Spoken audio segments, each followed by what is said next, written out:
breaking off the wires. The NCAA says 8 Miami players must sit out games and repay benefits.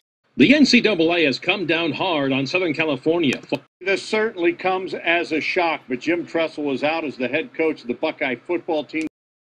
A recruiting violation is when a college breaks an NCAA rule while trying to recruit a player.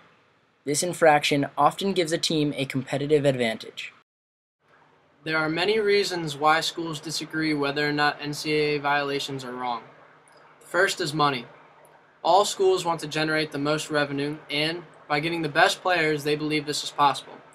But some will go beyond the rules to make this possible. The second is reputation. All schools want to have the best reputation possible, as it is both good publicity and establishes their future existence. A big question in college is the education versus play aspect. Are student athletes just athletes, or are they students first? Next are rules and morals. They also play a factor because punishment and consequences will be given to those schools if found to be violating either of the two. And lastly, no one wants to be left behind. All other schools are constantly getting better, so everyone is going to do what they need to do in order to keep the competitive advantage over one another. Unfortunately, that sometimes leads to schools committing infractions. With the idea of the death penalty looming in Miami, let's take a look at the history of the NCAA violations. From 1971 to 1988, Southern Methodist University was under the NCAA microscope. They were found to have committed violations on more than one occasion, even while on NCAA probation. Not the smartest group of guys, I'd say. As a response to this, the NCAA committee implemented the death penalty. No, not the real death penalty, but instead, from 1987 to 1988, all SMU football games were canceled. This destroyed their football program, and until recently, SMU had only beaten one ranked opponent since this punishment. Because of the effects this had on SMU, the NCAA committee is hesitant to implement this same punishment on the University of Miami. The driving forces behind schools committing recruiting violations are typically money and glory. Teams want to be as successful as they can, so their programs can profit as much as possible. Coaches want to win so they can receive a higher paycheck and become household names. Colleges want their teams to be successful so their programs can become prestigious. There are two major effects of recruiting violations in college football. The first is that it proves a stereotype that all convicts and thugs go to play football at disreputable universities, such as Miami. Second is that it also makes these universities disreputable and allow their future students to question the integrity of the college. More universities are losing students due to these violations, and if they are to continue, they will soon be shut down and will no longer have a team. The academic college is against these violations. They figure that there's no academic benefit, as most student athletes bring down the college average's GPA and graduate before 4 years with no degree. They also believe that since these are illegal actions, they themselves deserve to be caught and punished, as there is often a divide between the academic and athletic side of college. Third thing they believe is that college is school first and sports are second. Students come to college to be just that, students. They also believe that these actions are morally wrong and unfair to other colleges that have good reputations from recruiting the correct way. They don't want athletic affairs to interfere with their future prospective student attendance at their own university. And college sports is not a profession, therefore there's no need for money to play. They're already receiving scholarships, so why do they need more? The next side are the ADs, coaches, and recruiters. Some believe that better and more motivated players will equal the better team, and a better team equals more fans, which then provides more revenue. From there, more revenue means better able to provide for other school-sponsored activities, and with a lot of revenue and a good team, plus the fans equals a social hotspot, which in turn will allow more people to attend their university in the future. Some coaches also believe that this is recruiting for recruiting. They only need to do this once, that way in future cases, recruits will just want to come to their university already. They also believe that everyone else is doing it, so why can't we? They don't want to be left in the dust while everyone else is getting better. Some coaches also believe that the rules are too absurd and too strict, and that some just aren't meant to be followed.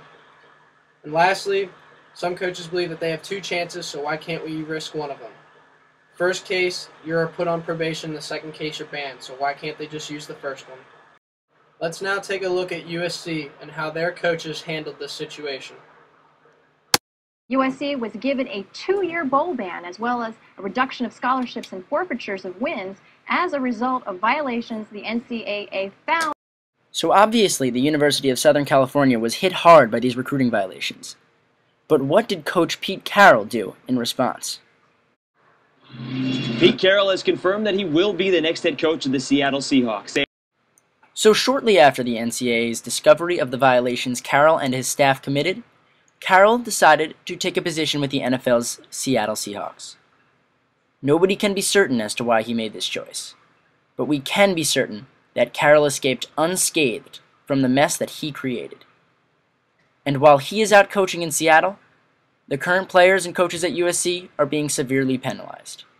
They have lost 2 years of bowl game eligibility, as well as over 20 football scholarships for violations that took place under Carroll's coaching tenure.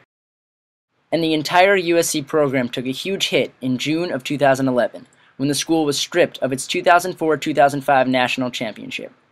Many college football fans feel that it is unfair for the program to be decimated with punishments, while Carroll remains completely unharmed. Many college football fans feel like this is a loophole that the NCAA needs to address. After the recruiting violations at USC, the school decided to fire their athletic director. Soon after, they hired Pat Hayden to be their new athletic director. Here's what he had to say when asked about how he defines success. It's a good question. I think we want to win. I mean, we're passionate about winning, but we want to win ethically. I mean, and those aren't mutually exclusive, thank goodness, right? We want to win the correct way, which we will. I think also personally, I think we want to develop young athletes here in such a way that they have real joy and they're not just robots here and not just 24/7 athletes. I would like to see our athletes, our student athletes, really have a more robust college experience and just kind of. This is a great university. I mean, there's lots of things going on here. Those things are percolating every corner. So while some athletic directors want to win at all costs, others, like Pat Hayden, believe that winning must come hand in hand with integrity. And while some coaches want their players to be just athletes, Hayden wants his players to be more than that. He wants them to enjoy college and get involved in more than just sports. Of course, we can't forget about the player's perspective. There are several reasons that players commit recruiting violations. Some don't care, as long as they go to the NFL. Others want to be in the spotlight. Others come from poor backgrounds and figure they need the money now, and they'll do anything to help their families out, whether it's right or wrong. Then you have players who feel remorseful for what they've done, like Reggie Bush. Reggie Bush was humble enough to give back his Heisman Trophy. Like I said, it's me showing my respect to the Heisman Trophy itself and to, like I said, the people who come before me and the people who come after me. And that's really it. You're going to keep hearing the same thing because that's what it is. It's not an admission of guilt. It's just me feeling like this is the best thing for me and for the Heisman. Reggie Bush realized what he did was wrong, but he still did it. His remorse does not change the fact that he is guilty of these serious allegations. And he is not the only one.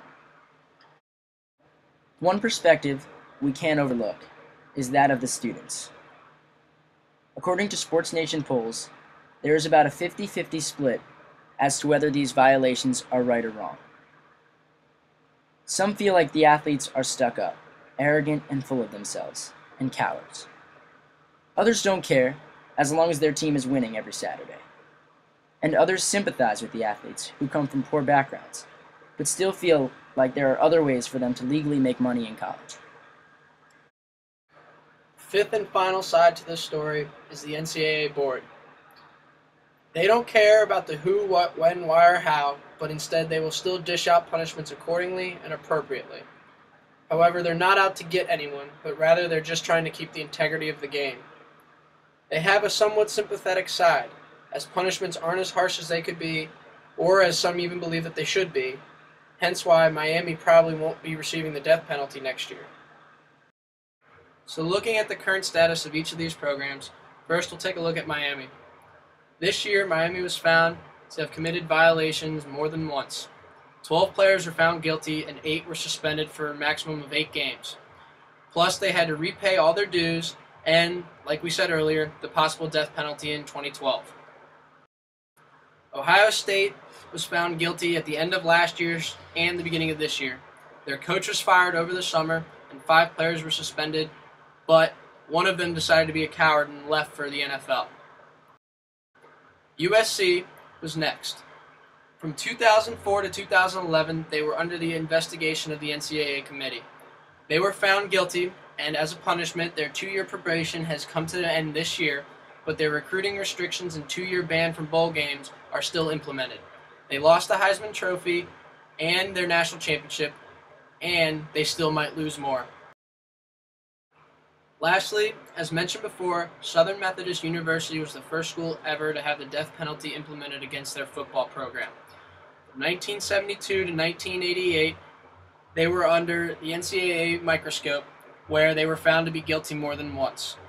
Since then, their football team has suffered. Recently, they beat TCU, which was the number 20 team in the country. This has only been their second win against ranked opponents since this death penalty. Even sports analysts debate about who is to blame for recruiting violations. Dennis Dodd, a CBS Sportsline senior writer, has reported several allegations on both USC and Ohio State University. He states that about 50% of the violation are coach-based, while the other 50% comes from the players themselves. As a big fan of Pete Carroll, Dodd goes on to say that coaches shouldn't be blamed for the misbehavior of their players after hours. They should be big boys and know how to handle themselves. However, another CBS Sportsline senior writer, Steve Smith, states that it should be the head coach's responsibility because he's in charge of them and he should regulate the actions of his players because he is their responsibility. According to the Miami Herald, over 41% of active college student athletes are involved in recruiting scandals. 26% are found to be involved in college football. According to writer Don Yeager of the New York Times, Ja'Cory Harris, Reggie Bush, and Terrell Pryor, all of whom have been mentioned to go to Miami, USC, and Ohio State respectively, are in consideration for the biggest 3 letdowns to their respective colleges. In the June 6, 2011 edition of Sports Illustrated, investigative journalists George Dorman and David Epstein wrote an article on the Ohio State football scandal. The article goes on to say, and I quote, "The 58-year-old Tressel benefited from the fertile recruiting grounds of Ohio, but supporters always believed he got the most out of his players because he was, as the title of a 2009 book about him declares, more than a coach. Under Tressel, the Buckeyes often sat together before meetings or at the start of practice for 10 minutes of quiet time to read about virtues such as humility, faith, and gratitude. Tressel liked to say that his teams played as hard as they can play, but always respected as hard as they could respect." End quote. This is the same coach who knew about the memorabilia for Ink scandal, where his players were selling their college memorabilia in exchange for tattoos. And this is the same coach who lied for months when asked if he knew about the violations. The point is, sometimes coaches and players can seem like the most trustworthy people, but in today's world of college football, nobody can be trusted.